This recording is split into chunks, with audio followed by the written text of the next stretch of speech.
1 Samuel 18 here tonight, and we're heading into the life of David. And in the last story, David came out, and this Goliath is blaspheming God and cursing God and his people. And when David heard this, his heart was just a righteous anger. And he said, somebody should go out there and kill that guy. And they began to say, well, not only that, but the king said that he'll make you a wealthy man, he'll give you his daughter, your family, and you never have to pay taxes ever again. And David's like, wow, I would have killed him for nothing, but with that, sure, And then it got to Saul, and remember, Saul was the tallest guy in Israel. Goliath was the tallest guy of the Philistines. Only one guy with armor and a sword in all the military of Israel, one guy, Saul, and also his son Jonathan, so two of them. Jonathan evidently wasn't there at this battle. And there David tried on Saul's uniform, and it couldn't fit him, and he never really used a sword, and it was too big. Saul was a huge guy, head taller than everybody else, and we know as Samuel was picking out from David's brothers, there were some tall, good-looking, kingly-looking guys, but they never considered David because he was this short guy. And he was this young kid, and didn't get in the outward man didn't look like the kingly type. And but David went out there with a slingshot. Remember that? And he got 5 smooth stones, and he was going after Goliath, running towards him. And Goliath said, "I'm going to cut your head off and feed you to the birds." And David said, "I'm going to cut your head off, and I'm going to feed all the army of the Philistines to the birds. Not just you, Goliath, but the whole bunch of you." And a prophetic word, and David's faith. And it was just a dynamic time last Sunday night where we saw how David's faith was contagious and stirred up the faith of others. And we saw an important point, that nobody can walk it for you. Nobody can do it for you. That David had faith, but then he had to step out and walk in that faith. And David couldn't have enough faith for everybody. That he could stir up another's faith, but then you got to walk in that faith. And the Bible says that all the elders of old gained approval by their faith. And the Bible says to walk by faith, not by sight. And we see David walking in faith and killing the giant, taking the sword of the giant out of its sheath and cutting off his head, and probably putting his head on a pole or maybe the end of that sword and running around with it. And it tells us he even took it into the gates of Jerusalem. And at that time, it was closed up to Israel because they were enemies. That was the Jebusites that were supposed to be kicked out of there. Later on, when David would be king, after several years of being king, David would go in and take Jerusalem and slay the Jebusites. Not all of them, but those who were unwilling to follow Israel and the God of Israel. And maybe it was then he carried the head, but it appears as if right then he's running around, runs all the way from Elah Valley, which is quite a ways, all the way to Jerusalem, and basically saying, look, whoever you got as your chief that you think will be able to take on Israel, think again. I don't think there's anybody who could have taken down this Goliath here, but God did. And so David had that head and hung on to that head for quite some time. It was quite a trophy, And after that, remember back in chapter 17, verse 57, then David returned from the slaughter of the Philistines, and Abner, now this guy, you're going to love and hate this guy. He's Saul's main general. But as Saul was carnal, Abner was evil and carnal. As Saul was a man walked according to the flesh, Abner not only walked according to the flesh, but it was almost like he was in tune with the devil himself. He was an evil guy, but yet he was the general at this time of Saul's Saul's armies. And so Abner took him by Saul's request and brought him, David, before Saul with the head of the Philistine in his hand. And Saul said to him, "Whose son are you, young man?" And David answered, "I am the son of your servant Jesse the Bethlehemite." Now, we do know in earlier chapters, and we talked about this, that it already had mentioned that David would go down and play the guitar, the harp, sort of an old guitar-looking thing, predecessor of the guitar. And as he played and worshiped God, these evil spirits would leave Saul. And so the question is, well, why didn't Saul recognize him now, since he had been doing that? And even said that Saul made him his armor bearer and so forth. And again, we talked about how in the Eastern writings, there's no problem putting stories chronological out of order.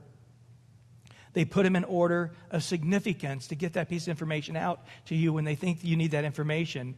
And then where does it go in the storyline? It's not so important to them.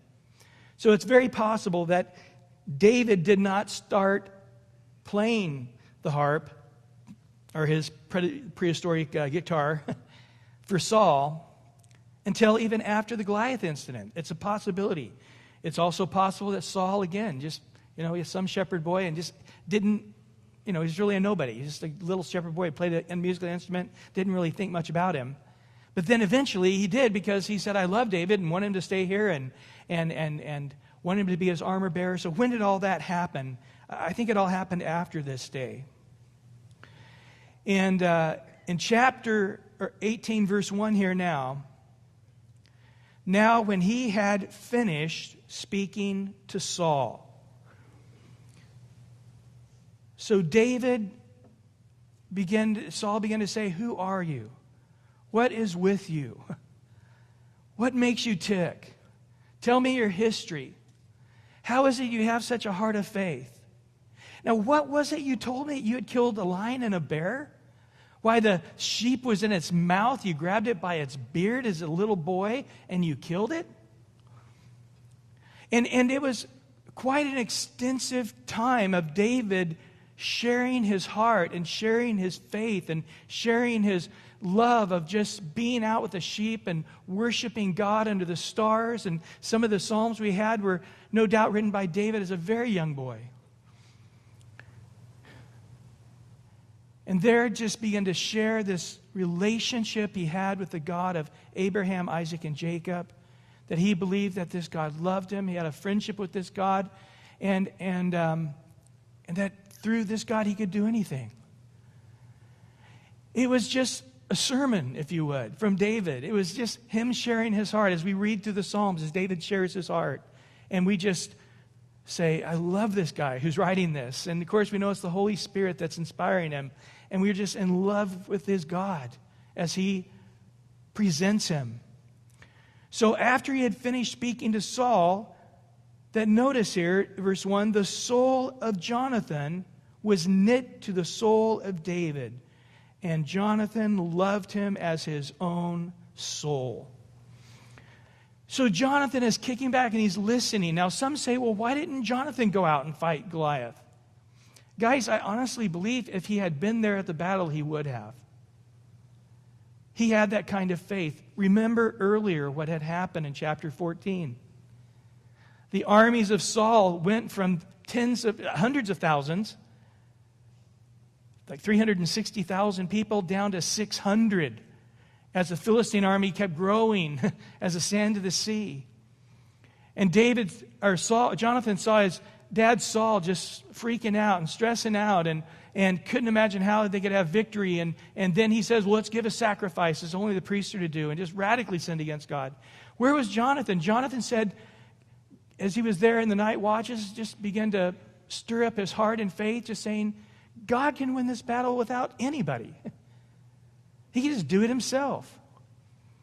He could just flood the world right there. He could just flood the valley where the Philistines are and drown them all. He could just call lightning, just go in. He could just get a pack of wolves to go in and take care of them all.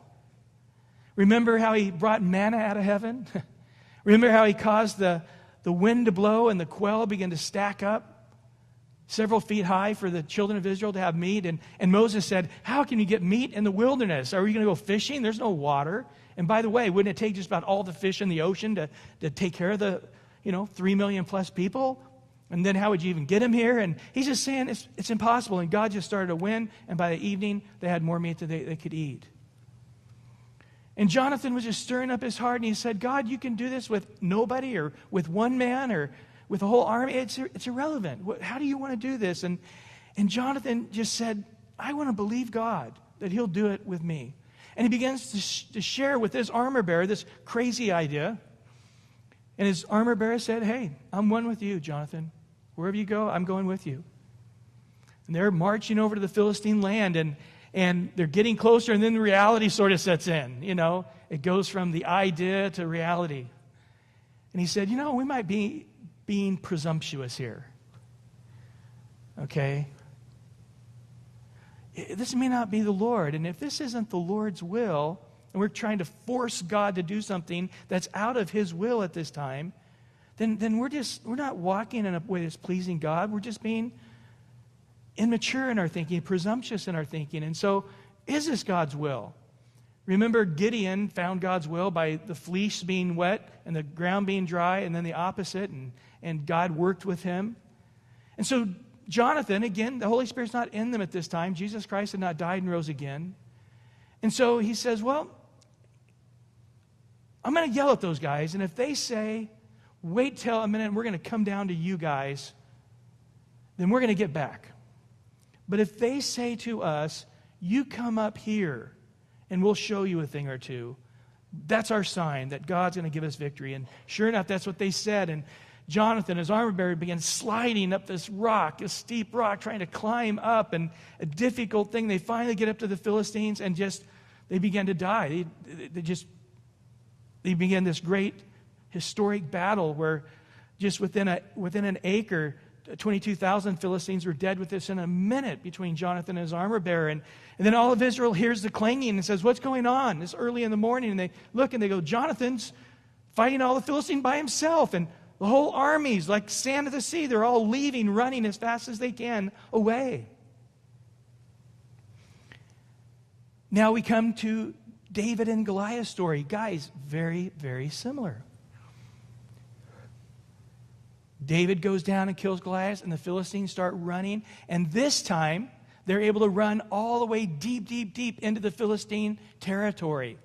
Unfortunately, with the Jonathan story, that day before Jonathan began, his dad said, we're going to all fast. And if anybody eats today, they'll be put to death. And so the people didn't have energy, and they started chasing the Philistines and had to stop because they just didn't have the ability to keep chasing them. And Jonathan comes back and says to his father, you troubled Israel today. Had you let them eat, we would have had an utter victory today. But because you had this fasting thing, trying to be all spiritual, you've actually cursed Israel in that. But nevertheless, when you look at Jonathan's heart of faith and David's heart of faith, what do you see? Two very similar guys in a purity of faith. Paul tells young Timothy to flee youthful lust and to seek God with those who seek God out of a pure heart. Guys, understand fire begets fire. And if you hang out with on fire people, you'll become on fire. But a great verse that everybody before they hit 13 years old should have memorized. It's the verse that's a safeguard to all teenagers and above. 1 Corinthians 15:33. Talking to Christians here. Christians, Christians can be deceived. We often think of only non-Christians can be deceived by the devil. No, guys, Christians can be deceived by the devil, by the world, by our own philosophies, by our own deceptions. We can be deceived in a number of ways. But in 1 Corinthians 15:33 it says, do not be deceived. I memorized this in the New American Standard when I was younger. That's what I read. And it says, do not be deceived. Bad company will corrupt good morals. Number of translations, and they're all good. Don't be deceived. People with bad habits will cause your good habits to cease, and their bad habits will become your bad habits. That's another translation, the expounded version, I guess. But that is the idea. And you say, well, Their bad habits will hang around them, and I'll be strong with my good habits, and I'll overcome them. And the Bible says that's not the case. Because we're in a sinful body, in a sinful world that's being empowered by Satan, that the majority of the time, we will be the ones injured, wounded by this. They're not going to be overcome with our godliness. But most of the time, we will be overcome by their sinfulness. And this is what the Bible repeatedly tells us. And that's why, again, we got to get with those who seek the Lord out of pure heart. Now, understand this, guys. Because I hear people all the time saying, well, look, Jesus is hanging out with the tax collectors and sinners. You know, he drank so much, they said that he was a drunken. And he ate so much, they said he was a glutton. You know, look at this, man. Jesus was just this guy who liked to hang out with these gnarly, prostitutes and pimps and, guys who own the porno shop and, these tax collectors and these, radical sinners. And Jesus could get right in there and drink with the best of them, eat with the best of them.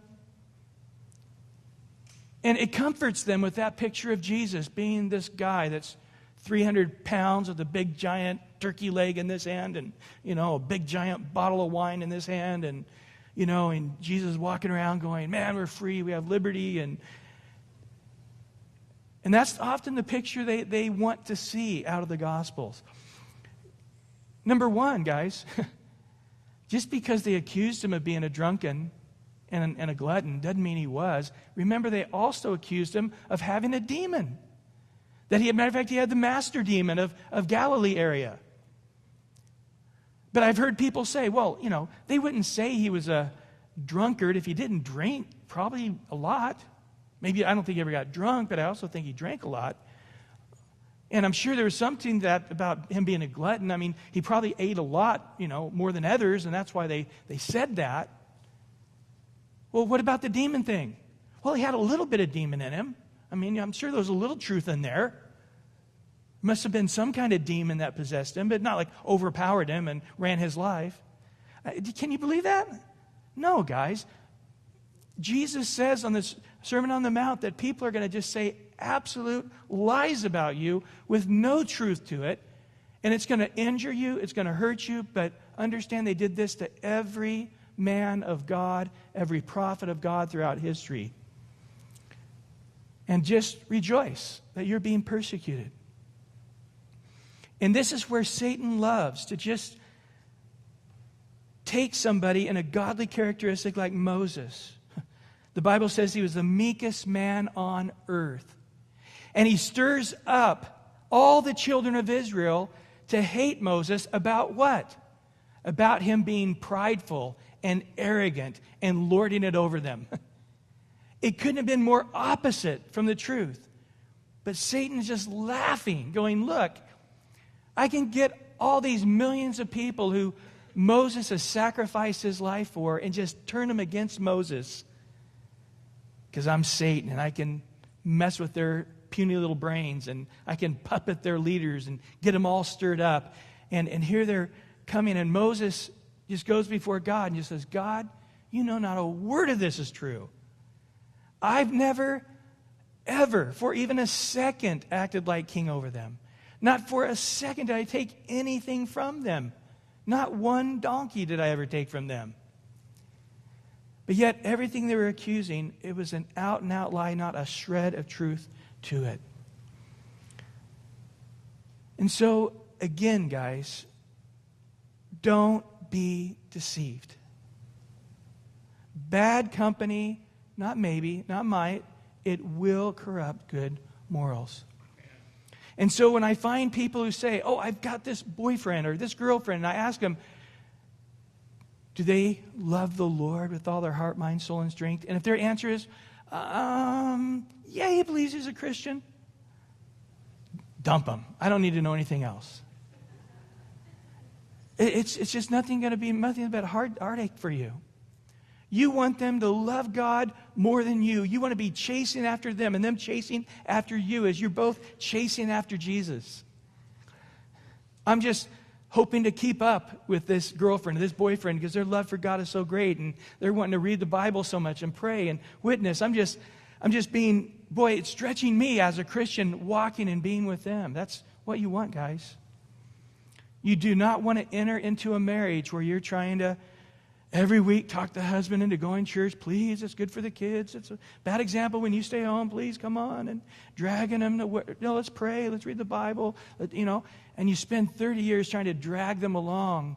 And all the kids are going, Dad's so much fun and Mom's such a killjoy, Dad gets to stay home and get all fun and we got to go to church. And man, Dad, please don't let Mom abuse me anymore. Let me stay home with you, Guys, you don't want a life like that. A house divided can't stand. You just want two passionate people. Well, let me step back and let me say this with friendship as well. It is a hard thing. What I'm talking about here is like trying to find a needle in the needle out of the haystack. To find people at all that are on fire for God and love Him with all their heart, mind, soul, and strength, and are seeking God with a pure heart, they're few and far between. And if you happen to find one anywhere, grab onto them and don't let them go. Inform them. You are my new best friend. Now, what's your name? Okay. From now on, we are best friends. And to create that, to develop that.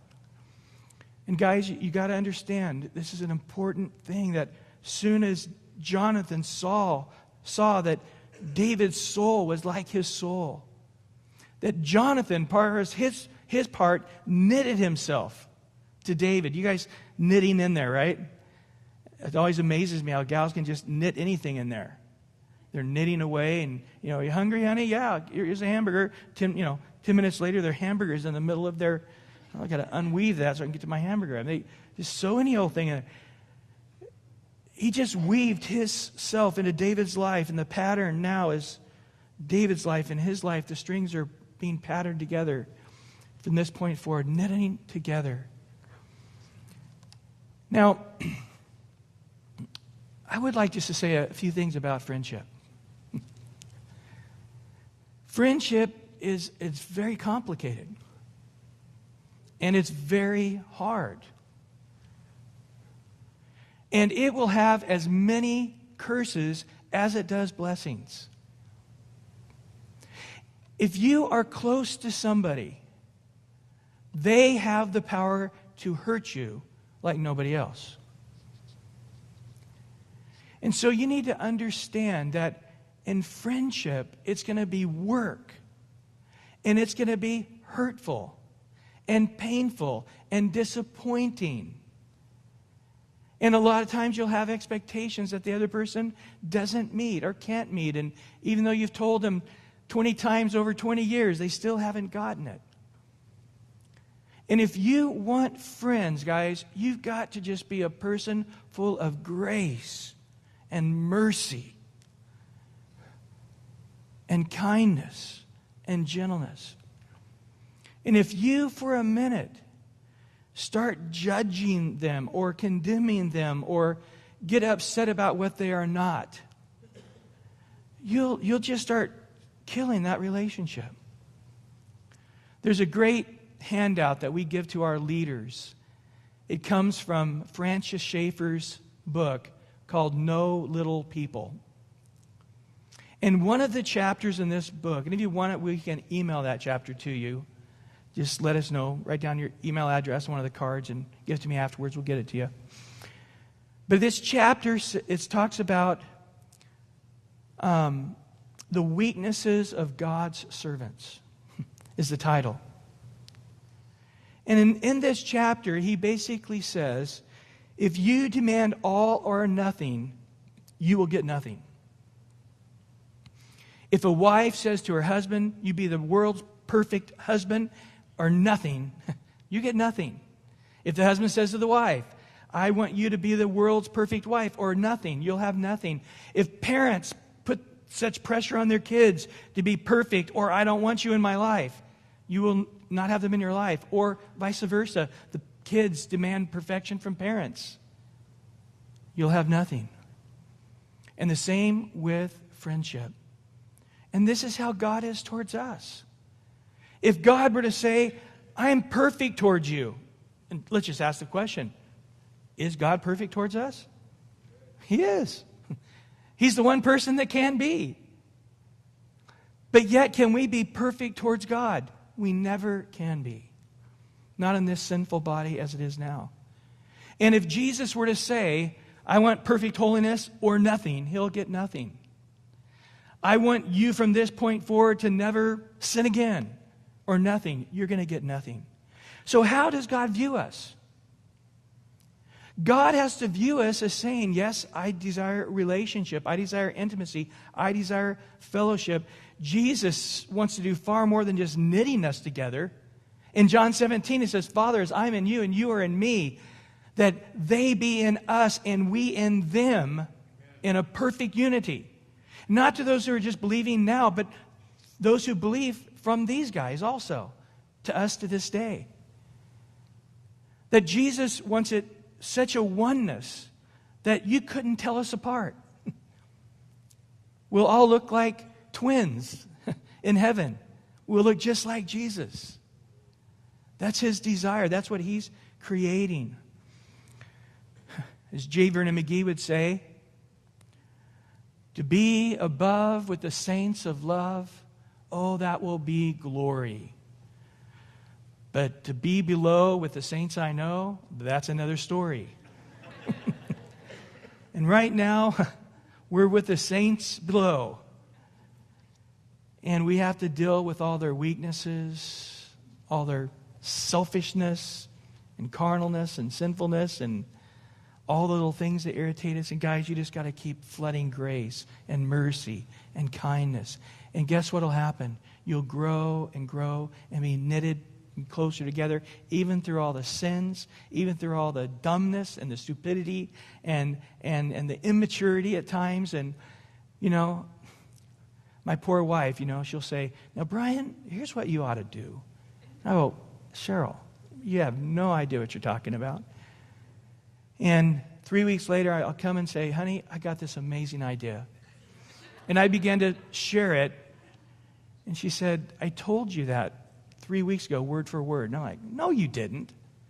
Remember when we were studying? It's like, you said, no, you, oh, that was exactly what you said. Why couldn't I have heard it 3 weeks ago? That's just us, aren't we? We're just thick-headed. But I'm so glad my wife isn't there to put her finger in my face and say, I told you so, and now you start listening to me, and, you know. I don't get that. It's just grace and mercy and kindness and love. And just like with our Lord, when our sins abound, His grace abounds more. That's the way it should be in every relationship. Because, guys, we are just a bunch of porcupines. And the closer we get, the deeper we poke each other. And we say, well, I don't want anybody to be too close to me because I don't like being poked. And I understand that. Because if you're a hermit, you backed away. You don't have anybody close to you. You don't have the pain that friendships can bring to you. And let me tell you, I don't care what the relationship, there's a lot of pain in every relationship. No matter how good or wonderful that relationship is, there is much pain, much struggle. It's just two sinful people or a whole family of sinful people in this sinful planet where Satan is working hard to try to take us down. And so, guys, we have to have this in our head ahead of time. You've got to be convinced of this now for 10 seconds from now and for 10 years from now and 50 years from now. We are prepared ahead of time. You just go home and look at your spouse and say, I know you're not perfect. I know you love me. And I know as much as you don't want to hurt me, over the next several years that we're left, you are going to hurt me again and again and again. I don't want it. I wish you didn't, but you're sinful. And selfishness, tiredness, sickness, fleshliness is going to cause you to snap at me or be rude to me or to say hurtful things to me, or you be selfish, and when I had one expectation, you're doing something completely different. We're not on the same page, and it really hurt me. You forgot my birthday. You forgot Christmas and Thanksgiving and, whatever. It's the third year in a row you forgot our anniversary, and And guys, it's this simple. Either you will just simply say, people will hurt me and fail me, but you know what? I'm already ready. Where their sin abounds, God has given me grace, and I'm just going to grace them, just like a big blob of grace, just smother them in just kindness and goodness and mercy and love, and it's okay. Or you can let it eat at you. Maybe you got a friend who's always late, and you've known them for 30 years. And here they are again, late again, 10 minutes. You're going to make us late for the movie again. And you can just sit there stewing, going, they're half an hour still, but I know they'll be late. I know they'll be late. I know they'll be late. They're going to make me late. They always make me late. And you're texting them, are you here yet? Where are you? And then you get in the car and you're upset. Giving them the cold shoulder treatment. And then they start giving their excuses why they're late. What about the other 13,000 times? You had 13,000 excuses. I'm tired of your excuses. Just be on time. It's disrespectful. It upsets me. If you love me, you'd be on time. Well, all that's true, right? But you're not going to have much of a friendship because there's just some people who do not have the ability to be on time. It's a sickness. We need to invent, Visor needs to invent some medication for it and make $1 billion. Or you can just simply say, this is the cute thing about this person. It's just cute. My little wife here is so cute. She always is late. Or you can sit in the car, blasting rock and roll music, honking,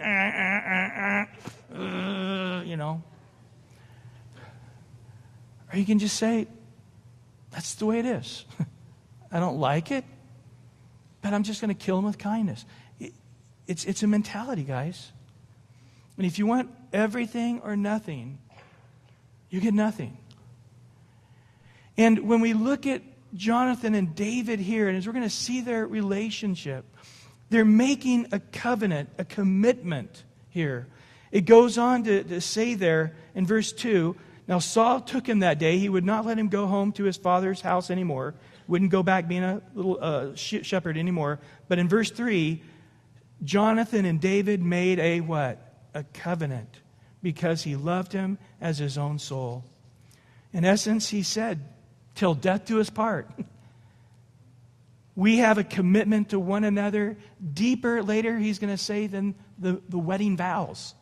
That the love they had was greater than that of a woman. That they had just a covenant. That I'm going to love you even when you're unlovable. I'm going to be forgiving and merciful and kind even when you are being selfish and greedy and mean. And guys, I'm just telling you this because if you don't understand this, you just won't ever have friends. You'll have friends for all these little short amount of times, and then you don't have friends anymore. And then you look back and you go, I don't have a 20-year-old friend who's been friends with me the last 20 years of my life. I'm telling you, I've got friends that I have been friends with from my early teens. My good friend Bob Dunham went to high school together. And he loved the Lord with all his heart. And I love the Lord with all my heart. And our hearts, just like this, our souls were knitted. And we haven't been able to spend a lot of time in these last few decades because he's a surgeon and going through medical school and all that. But the little times we had got together are just incredibly precious to us. And then, of course, Greg O'Peen and Bryan Parrish and Mike Bucher and all these guys I met from college. And God, we saw revival there and we're best of friends. Now, they're all different. And some of those relationships, I carry them. I do 99% of the work. They do 1%. But yet we have a great friendship. And I can tell you, it's because of me. It's not because of them. I'm putting all this effort out, and they're putting out this much. And at times it makes me feel like our relationship really isn't that great, because if they valued our relationship, they would put more into it than they are. And you know what? I could be absolutely right. But they're not. They're not. It's their nature. I think they have this problem, not with me, but with their own families and other people in their lives. But you know what? I didn't sit down and calculate it up that way, because I'll get bitter about it.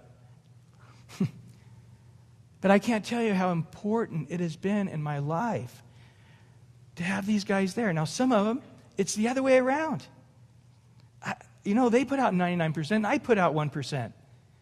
And I can tell you, I don't know why. I don't do it.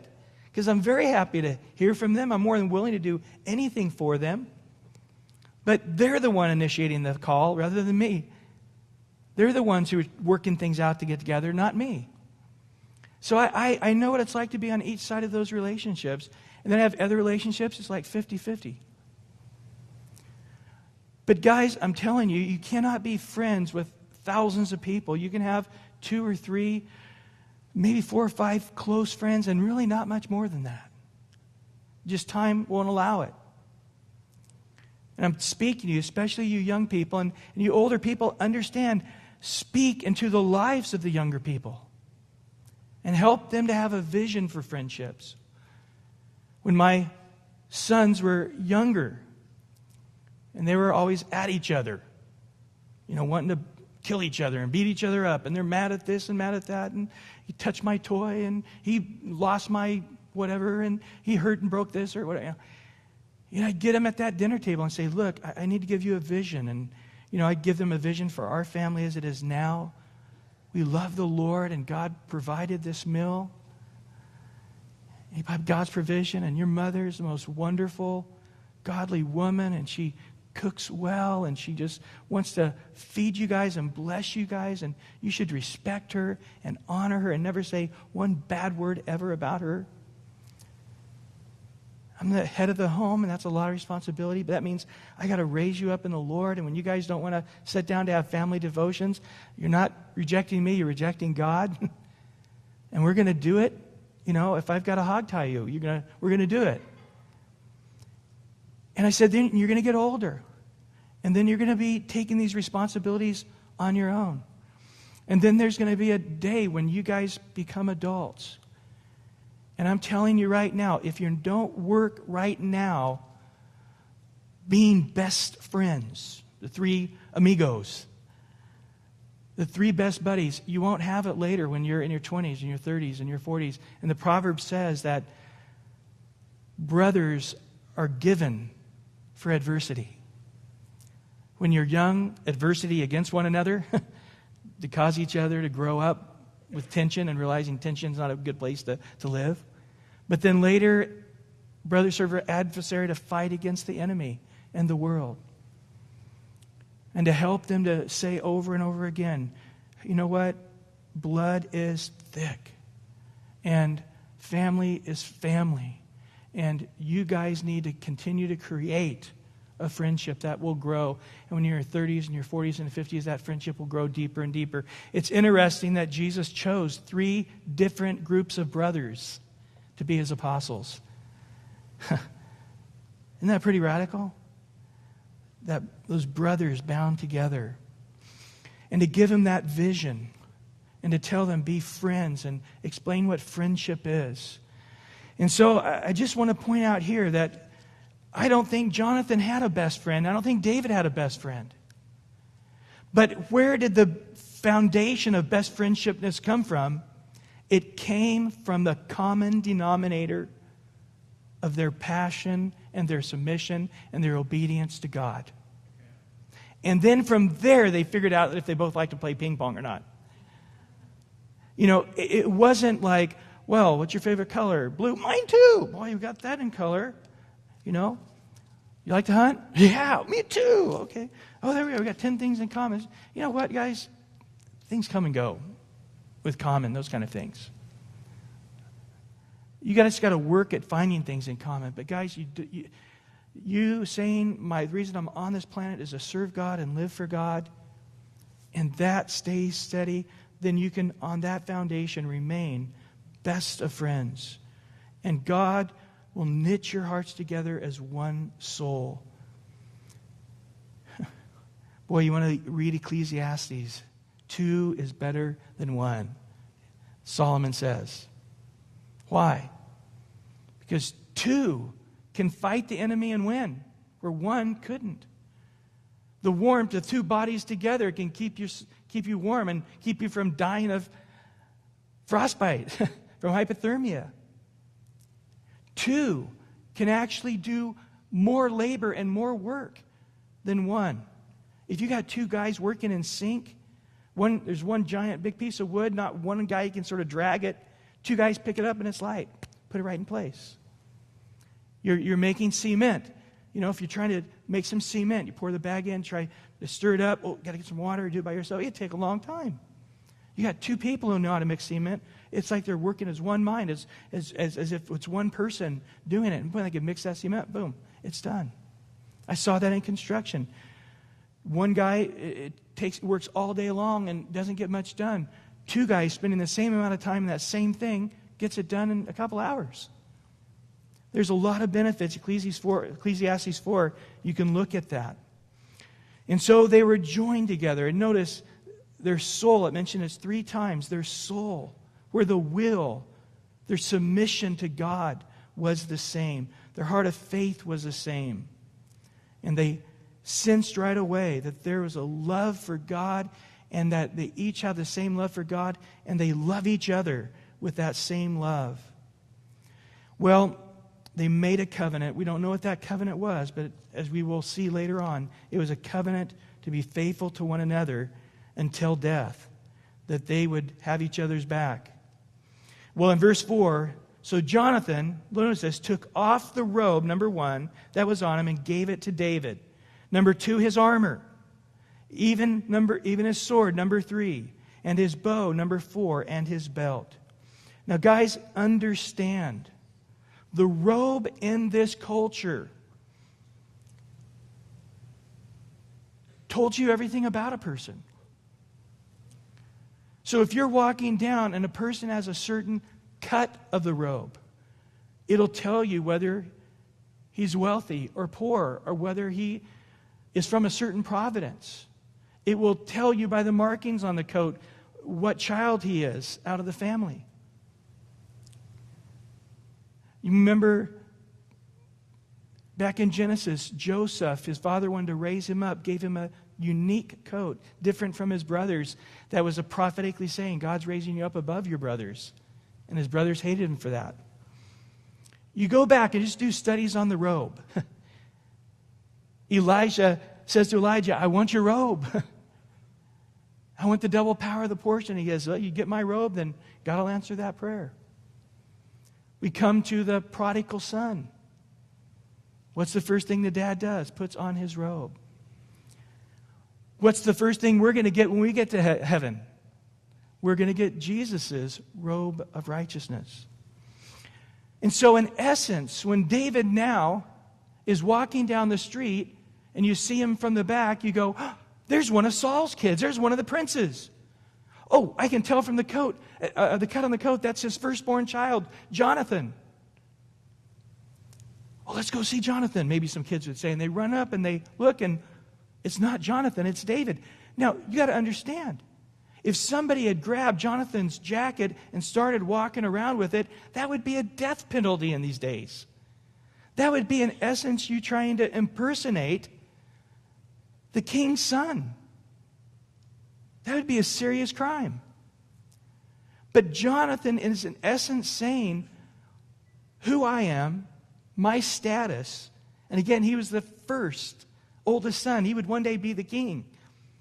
Jonathan, as a little boy, would lay on his bed. I'm the prince. How cool. One day I'm going to rule this empire when my dad no longer can. And I'm going to be the king. Wow. What am I going to do? I mean, it was a cool thing. But yet, Jonathan was no doubt there when Samuel said, Saul, God has rejected you and taken your kingdom from you and not given it to your lineage, but given it to another. Saul ignored it. He didn't want to believe it. He just acted like it was never said.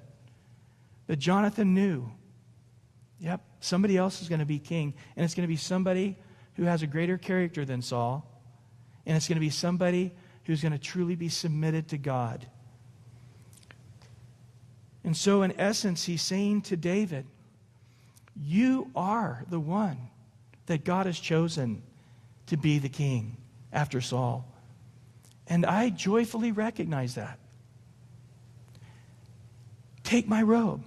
You're to be the king. I'm submitted to that. Guys, again, it's one thing hypothetically to say, I'm willing to give up that kind of power, that kind of authority. But to actually do it would be a very hard thing for even the most righteous of men. But this is where the humility of Jonathan's heart was. And then he gave him his armor. Remember, Saul's armor didn't fit, but it sort of gave you the idea. It wasn't so much about the size as it was just, it doesn't spiritually feel right. It doesn't, I don't believe this is how God's going to have me conquer Goliath with the sword and the spear and the javelin. But it's in the name of the Lord this guy's to be. But yet he puts on Jonathan's armor, and it's not that it fits. It's that this is spiritually mine. We're of the same heart here. And spiritually, it feels right that I'm wearing this, that this is mine. And the sword, no doubt an elaborate sword. 2 swords in all the kingdom we know at this time. Saul had one, and Jonathan had one. There's now 2 swords in the kingdom. Saul has one, and David has one. Guys, you got to understand what this is saying. This is huge.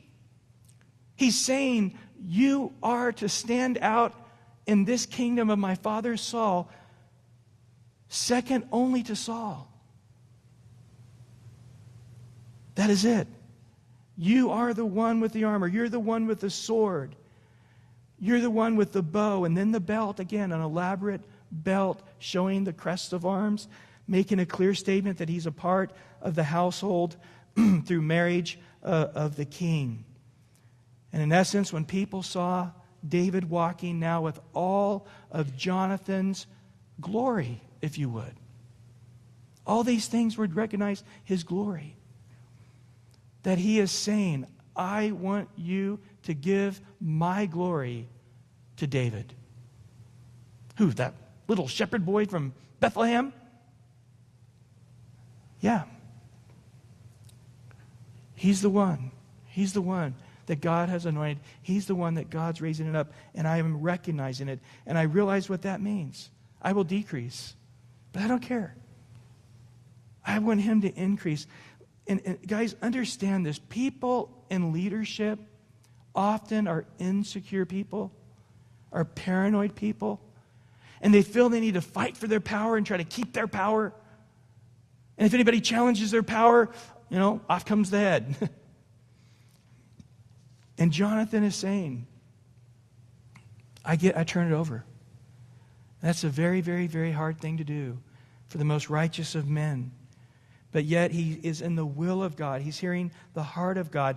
Now, I love the other aspect of this, because all of this is a test to David.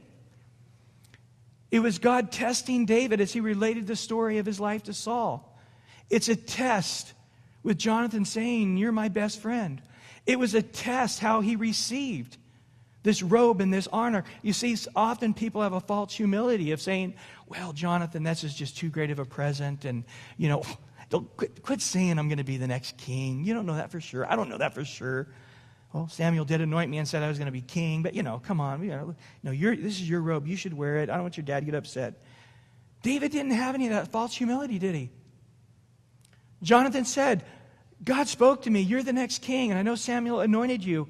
I was there when he rebuked Saul, my father, and said, you're no longer to be a king and your lineage, but I'm going to raise somebody up, a neighbor of you who's better than you. And David, that is you. God's raising you up to be the next king. And David knew it, and he didn't, with false humility, going, oh, cut it out. Let's just quit talking about that. He steps up and says, yeah, you're right. That's who I am. It's not presumptuous for me to take the robe of the guy who's going to be the next king. It's not wrong for me now to begin walking as the successor of this kingdom, because truly that's what God is doing. If you would, the sin would be here if David tried with some false humility to not receive it. We need to be honest, and humility has to have honesty with it. Humility, let's say you sing this incredible song beautifully. Just flawlessly, you sing this song and it's beautiful. And somebody comes up and says, oh, God's given you such a beautiful voice, and what a beautiful job you did. You must have really worked hard at that. And you go, no, I hate my voice. I shouldn't even sing. I hate even singing in the shower. I just annoy my neighbors. And, you know what I'm saying? It would just be disingenuous, but it also would sort of, I don't know, it'd be putting God down and what God's done in raising you up. And this was a test. David receiving this, no doubt with humility, with a soberness, but yet with the truth of what God has spoken. And in verse 5, David went out wherever Saul sent him. David now, we see, is submitted, obeying Saul. And he behaved wisely. He put away childish things. Even though he was a young man, he didn't act like a child. Saul set him over the men of war. And he was accepted in the sight of what? All the people. And also in the sight of who? Saul's servants.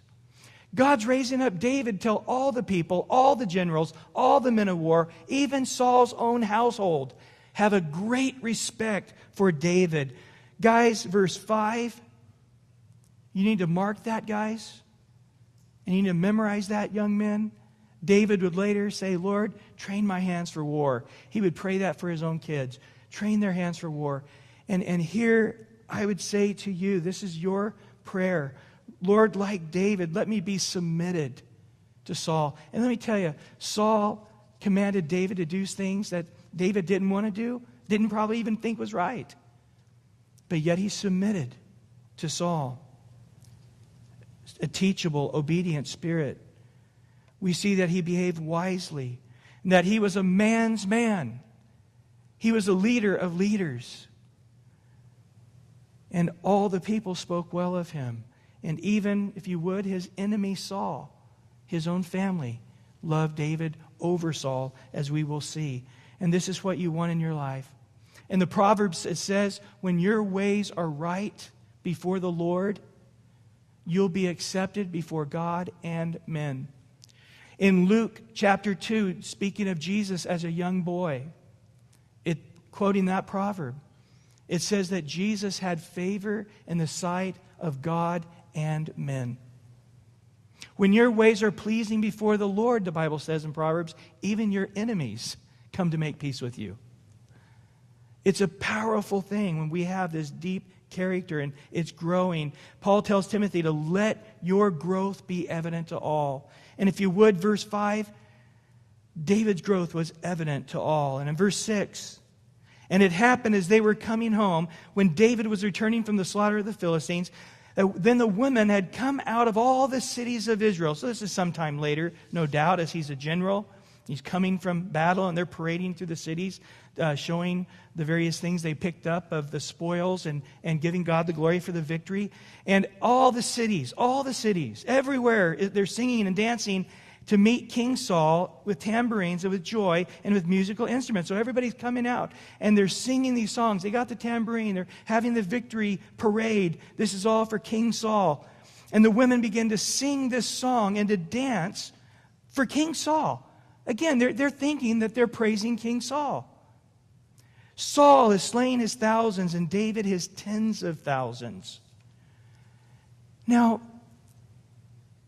again, if Saul wasn't insecure If Saul wasn't a carnal, fleshly man, he just would have rejoiced that one of his kids is doing better than him. Every true, loving father wants their kids to do much better than them in every way. In smartness, in leadership, in godliness, in sphere of influence. But yet, I can tell you that a lot of the pastors I know, many of them have mega churches. If they have somebody speak and people say, wow, that guy was better than you, that'll be the last time that guy ever speaks. Because they're so insecure, it's like, I don't want anybody to like somebody better than me. And I can just tell you, that's being a tiny, tiny person. Saul should have just said, yes, David has done great things. He killed Goliath, and as a young boy, he's a general, and this battle is in many of the battles. He's the hero once again. You know, this is just David's time. Hey, son, David, come over here. God's doing a wonderful work in you, and I am rejoicing more than anybody on this earth. Yes, I'm a great general myself. I'm a king. I'm still out there in battle even as an old man, and I'm still killing my thousands. But it's true. You're killing your tens of thousands, and I'm just thankful for what God is doing. Saul could have had that heart, but he didn't. Notice in verse 8, Saul was very angry. And the saying would displease him, and he said, they have ascribed David tens of thousands to me. They've ascribed only thousands. Now what more can he have but the kingdom? So Saul, unlike Jonathan, is trying to deny the fact that somebody else is going to take the kingdom from him. And in his heart is this deep, evil thoughts. David is an evil man trying to overthrow me. David is trying to be this great, mighty warrior just because he's trying to take the kingdom away from me. He's not loyal. That's just a lie right from the pit of hell. And in verse 9, so Saul eyed David from that day forward, the green-eyed monster. From that day forward, he was said, I'm going to continue to have a suspicion about you, David. I'm going to continually be paranoid, thinking you're getting ready to stab me in the back. And Saul poisoned his own heart and his own mind until he would create these lies about David. And we're going to see next week as we go farther that Saul begins to throw spears trying to kill David, believing David to be unloyal and evil and all of these things, which couldn't be farther from the truth. And so we've spent some time comparing Saul to David. And now we're going to spend some time comparing Jonathan to David. And we're going to see in both of these things the nature of Jesus. And we're going to learn important lessons about getting your eyes on the Lord and following the Lord, about submitting to authority, even when it's evil authority. We're going to learn a lot about friendship and what it is, how to make them, how to keep friends, and how to have the nature of a friend like Jesus. Well, Lord, as we go line upon line, precept upon precept, I know as we learn a little here and there, that all these little pieces of the puzzle will come together to get a complete picture, more of anything than of you, Jesus. Let's all stand together. We all know that right now we're in a season of being stretched. Sunday mornings, going through the heavy message of the Corinthians, it's just a stretching week after week. And we come here on Sunday nights, and again, it's a stretching of saying, man, am I where I need to be? Why don't I have friends? And am I a friendly person? Am I like David? Am I like Jonathan? Am I like Saul? Am I being the person I'm to be in these various areas that God's bringing up? And just bring them all together from what God spoke to you this Sunday morning and what God spoke again Sunday night, and to say, Lord, what is that common denominator? What is that rhema word? And now to submit to it. To say, God, I'm willing to obey. I'm willing to decrease that another might increase. Because that's what you have. It's not about me. It's not about my glory, my honor, my wealth. It's all about you, Jesus. It's about your glory, your honor, your desire. We yield ourselves to you. This is how we know. This is how we know what love is. Just one look at your cross. This is where we see. This is where we see how love works. You surrendered your all. This is how we know that you have loved us first. This is where we chose to love you in return. For you so loved the world that you gave your only Son. Love amazing, so divine. We will love you in return for this life that you gave, for this death that you have died. Love amazing, so divine. We will love you in reply, Lord.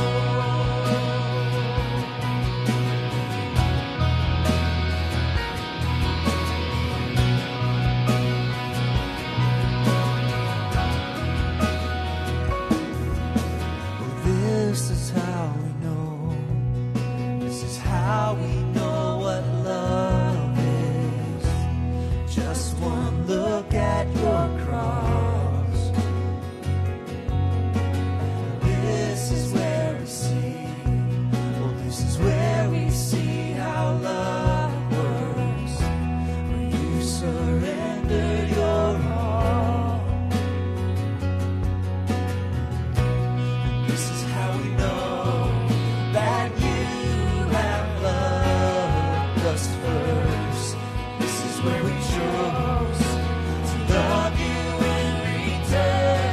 For you so loved the world, you gave your only Son. Love amazing, so divine. We will love you in return for this life that you give, for this death that you have died.